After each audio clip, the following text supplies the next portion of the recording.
Mars. For half a century it has been our sentinel, our first planetary base, a desolate, silent archive of our ambition. On October 3rd, 2025, Mars was more than an archive. It was the chosen witness. It was the only world positioned to see what Earth could not. The third confirmed interstellar object, 3I Atlas, as it performed the most improbable flyby in recorded history.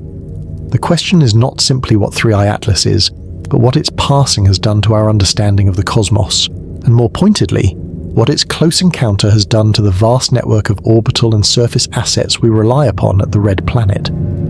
Because in the weeks since that flyby, the data has been released in fragments, the images have been indistinct, and the most anticipated close-up, the high-rise image from the Mars Reconnaissance Orbiter, remains a phantom. Let us begin with the facts that made Mars a target.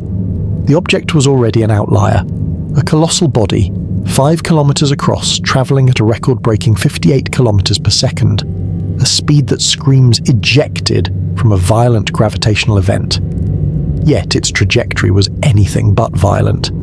It was aligned to the planetary ecliptic within a negligible 5 degrees, a statistical coincidence so profound that no classical mechanic can account for it naturally. This was precision, not accident. The alignment itself meant an encounter with the inner solar system was guaranteed, but the temporal alignment was the deeper enigma. We calculated the probability of any random interstellar object at any random time arriving at its perihelion, its closest approach to the Sun, just as it passed within 0.2 astronomical units of Mars. That probability is on the order of 0.005%. This object was not merely passing through. Its path was fine-tuned for an intersection with Mars. Mars was not incidental. It was fundamental to the trajectory. The assets at Mars, 7 orbiters and 2 operational rovers, represented the only complete observatory array in the inner solar system. For astronomers, this was a cosmic lottery win, a chance to perform high-resolution spectral analysis, measure non-gravitational acceleration, and photograph the nucleus of a visitor born billions of years before our Sun. The hope was pinned on NASA's HiRISE, High-Resolution Imaging Science Experiment, camera on the MRO. Its resolution was theoretically sufficient to constrain the object's shape and size, down to a few tens of meters per pixel, 20 times better than anything Hubble could provide at the object's 30 million kilometer distance. October 3rd, 2025, the day of the rendezvous. Every instrument was focused. The ESA's ExoMars Trace Gas Orbiter, TGO, designed to sniff the Martian atmosphere, was turned to sniff the coma of the interstellar traveler. It succeeded.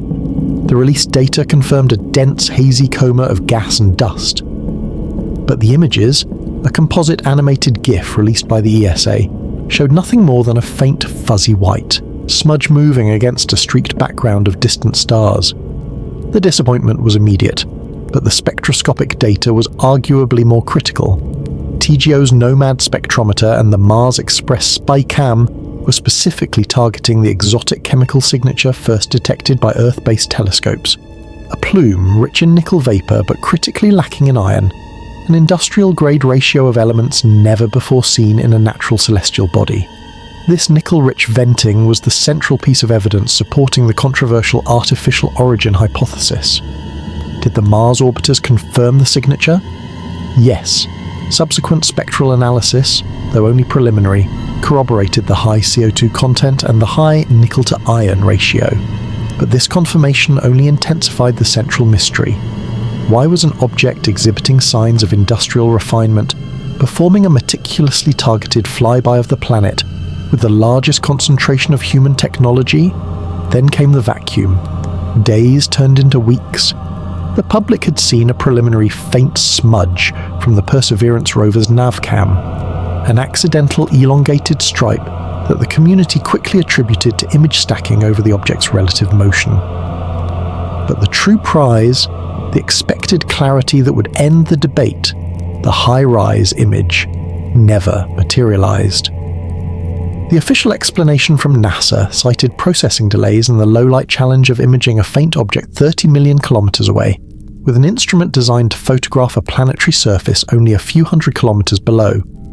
a valid technical excuse.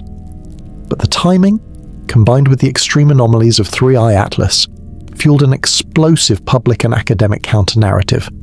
When an object defies every statistical model, displays an industrially unique chemical signature, and executes a precise low-inclination path past our most guarded planetary outpost, the withholding of the highest resolution data ceases to be a mere administrative delay. It becomes a protocol of concealment. What did the MRO high-rise camera see that was too definitive, too unambiguous, to be released to a world still clinging to the idea of a natural comet? The very delay is a data point. It suggests that 3I Atlas has forced a classified restructuring of the public narrative. What has 3I Atlas done to Mars? It has turned our largest planetary mission into a vessel of cosmic mistrust. It has pitted the hardline scientific establishment against the philosophical seekers of the anomalous, all because an unprecedented visitor used the red planet as its observation platform.